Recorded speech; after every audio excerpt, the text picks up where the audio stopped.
What's up guys, I'm Alex, General Manager of SoCal Powerlifting. Today we're going to talk about bracing on the conventional deadlift and on an RDL. It's a little bit easier to understand the concept on an RDL, so we'll start there, but the same applies to your regular conventional pull.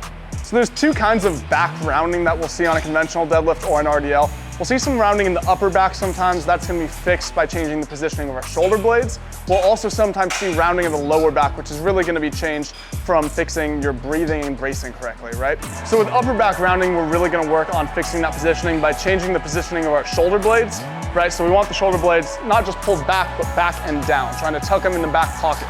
Tucking each shoulder blade in the opposite back pocket is a cue I really like, right? So instead of being here, we're really rounded, pulling real far forward with that upper back.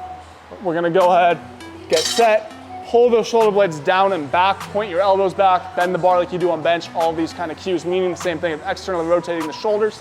Grab the bar from here, and now you can see that upper back is nice and flat and much better positioning. The second type of back rounding we'll see is rounding the lower back, right, of that lumbar spine. And that really is corrected by proper breathing and bracing. So we wanna make sure we're not breathing up into our chest, but rather breathing into the stomach, right? So when we get down, we'll go ahead. Some people prefer to breathe from the top. I like to breathe from the bottom, so I'm not holding my breath that whole time. We'll get set, really breathe into the stomach here. Set that upper back, and now that back is nice and locked in, and we don't really see much rounding, right? As opposed to being nice and loose, starting in a rounded position, and you'll often see people grab the bar and try to flatten their back out as they're dropping their hips. Now we're pulling down from the front half with the bar, right? Your hips are low in the second half. It's gonna be impossible for that back to stay nice and rigid. So we wanna get set here. We set those shoulder blades like we talked about to flatten out the upper back. We breathe into the stomach to flatten out the lower back, and then we pull. Right, now we're in a much better spot whether we're pulling an RDL or a conventional deadlift from the ground.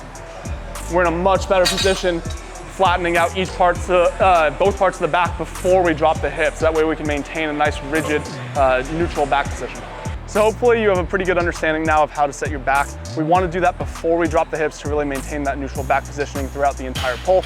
It's pretty similar to what we want to do on a sumo deadlift, but there are some slight differences there, so we'll talk about that more in a future video.